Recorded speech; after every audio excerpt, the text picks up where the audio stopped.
Hello everybody and welcome.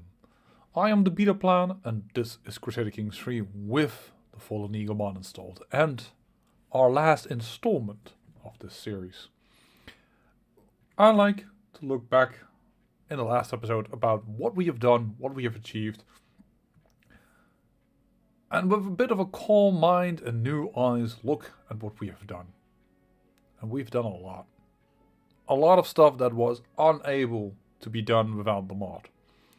The mod sets back the time to a time way before the normal start date of CK3. How far back, you ask? Well, 395 AD is when we start. We have played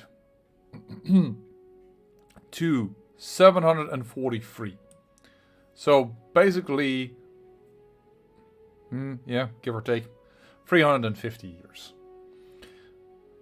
That is quite a bit of time. It's not the entire length of CK3, but this game also is not done by a long shot, which can be seen by the technology.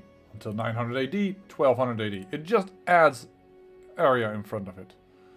Time in front of it. But it also adds all kinds of new events, like we can create new provinces for the Empire. We can restore the Roman Empire. And many cultures and fates happened. I don't know if there are any conversions of cultures towards other cultures. Like if Danish and Swedish and Norwegian still happen, or if the Roman Empire has more events that simply fire that in order to break it apart. I don't know. Why don't I know? Because I went crazy. I did differently as per usual. I went with the Picts. We started our campaign as King Erp, because I wasn't quite sure if I knew enough about the mod to make my way forward. And wow, we did a lot of stuff.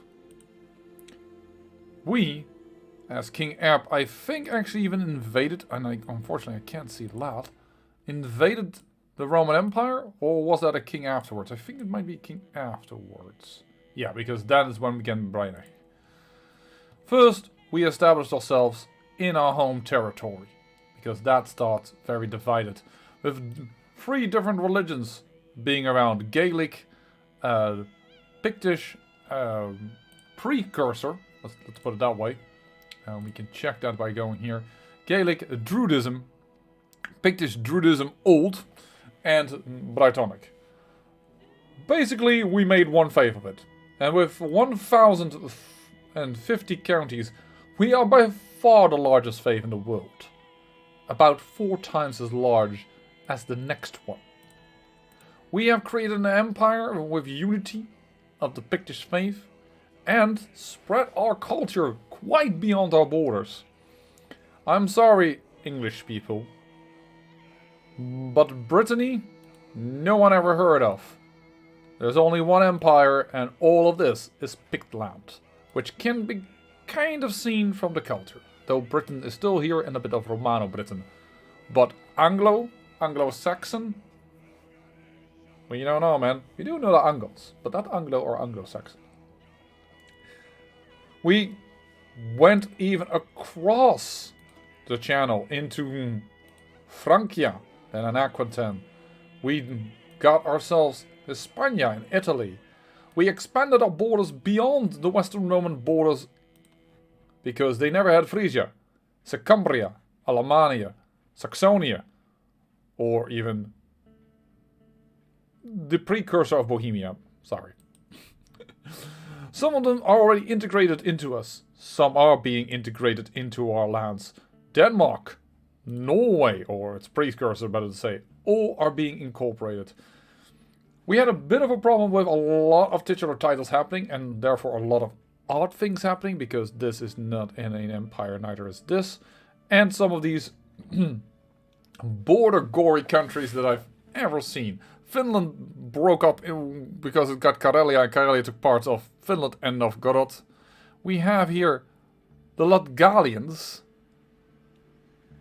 okay, who's broke up White Russia and this part. It's crazy. Västergotland. Yeah, some odd things are happening in here as well. Bukovina, because I think that actually comes from this duchy, that kingdom title. But we expanded our borders.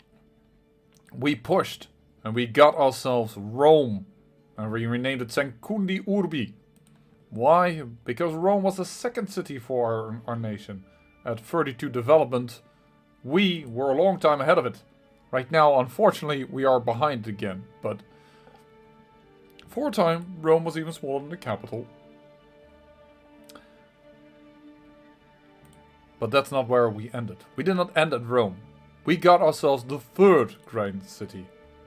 Constantinople and Alexandria. And Cairo. We got the ancient empire of the Egyptians. The northern part of it. We got ourselves Byzantium. And heck, our dynasty is on the throne of the Eastern Roman Empire. Of course, they installed by faction to ban somebody else on it, which would mean that at a certain point it would end. But you know what? That never bothered us, because we can just claim the title, yoink it, and, well, claim the entire title. Because we are that powerful.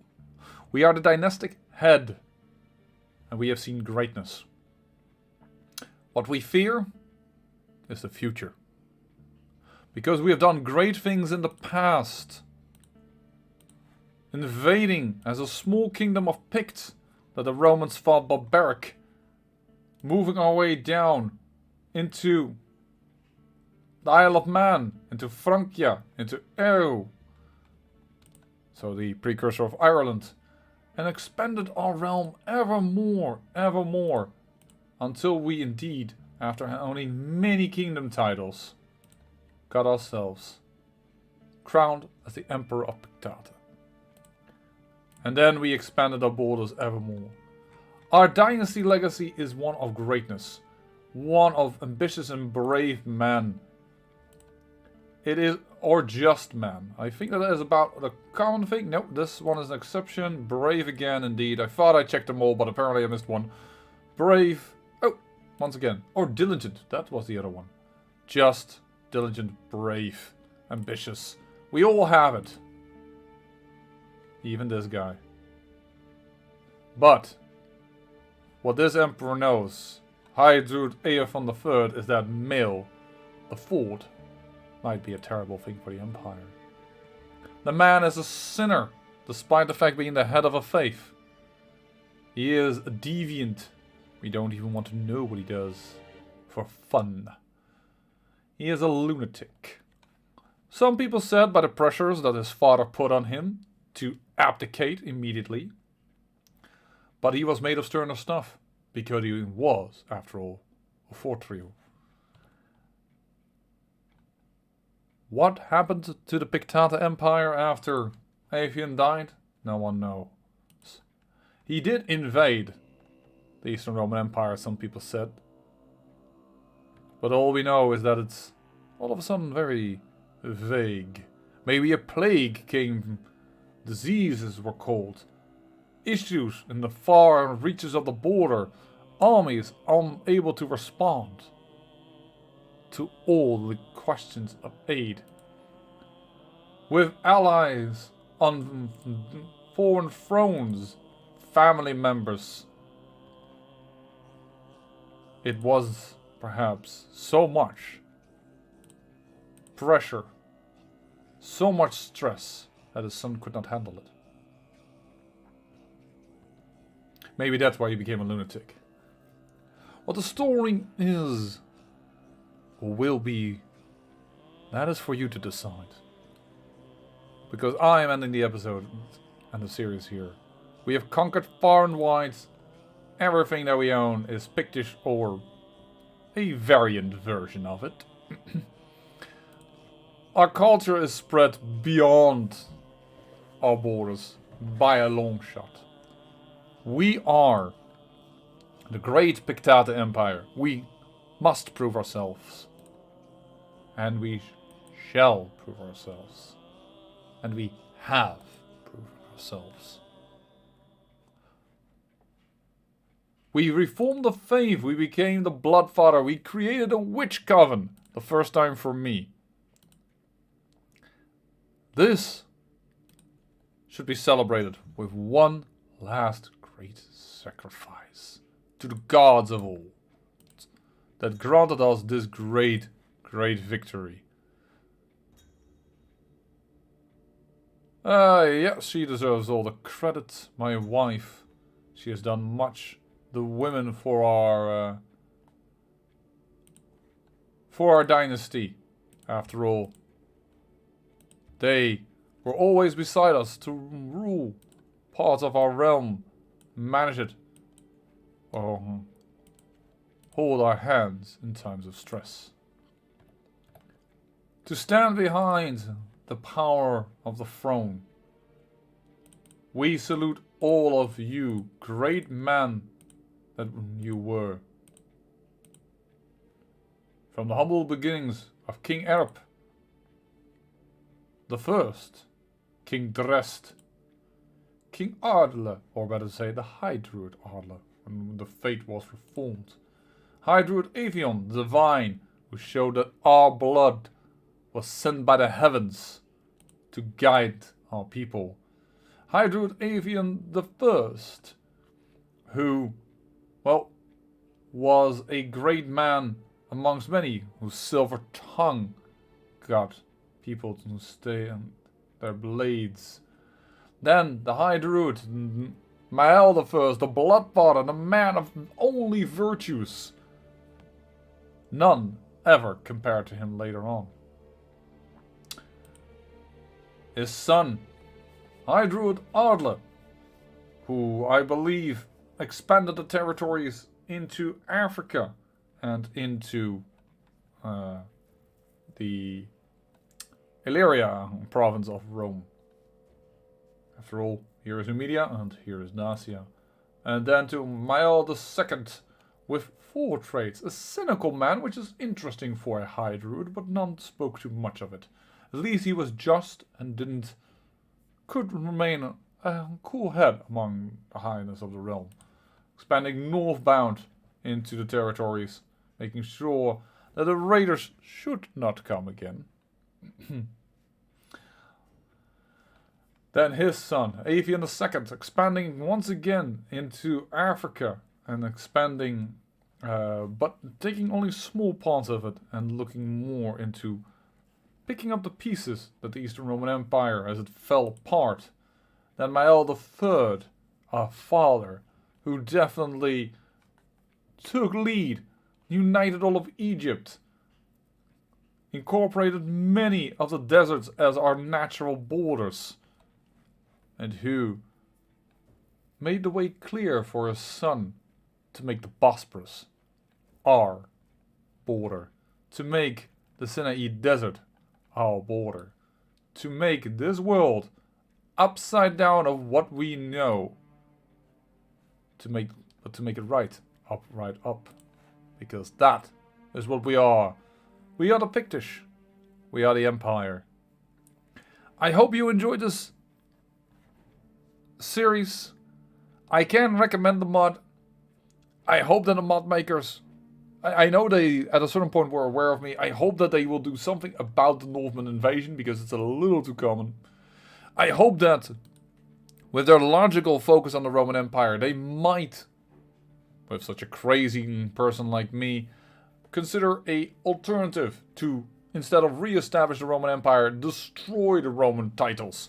If you hold Rome, Byzantium, Alexandria, maybe Carthage, Tunis territory, that you can say the Romans, they failed and their empire will never be. Maybe something like that. That would be interesting. But nonetheless, it was an interesting fight. An interesting struggle and an interesting story. A story that is so captured my heart. And I know some of you as well. that I dare not play as this man. Because I cannot roleplay a man that might just destroy the Empire. I say thank you for watching, and remember, great peril yields great beauty. And I hope you are enjoying my other series here on the channel.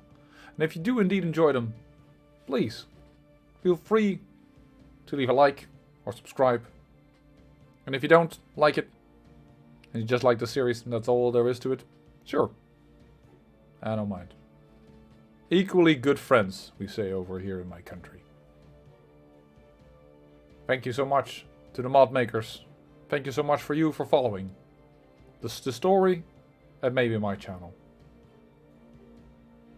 And until the next time, remember, great peril yields great beauty.